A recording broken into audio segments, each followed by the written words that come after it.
Lubricating with conventional food-grade greases in a poultry plant has its limitations due to sanitation cleaning. The bearings on the machines are exposed to high-pressure sprayers, hot water and harsh cleaning chemicals during the sanitation washdowns. Maintenance staff then lubricate the bearings in order to purge the water. This results in high grease consumption and labor costs.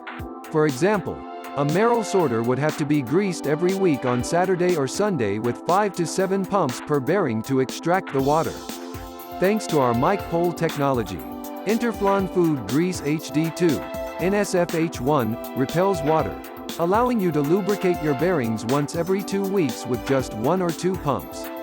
This reduces your grease consumption by at least 80%. Moreover, your bearing failure rate will drop significantly due to less friction.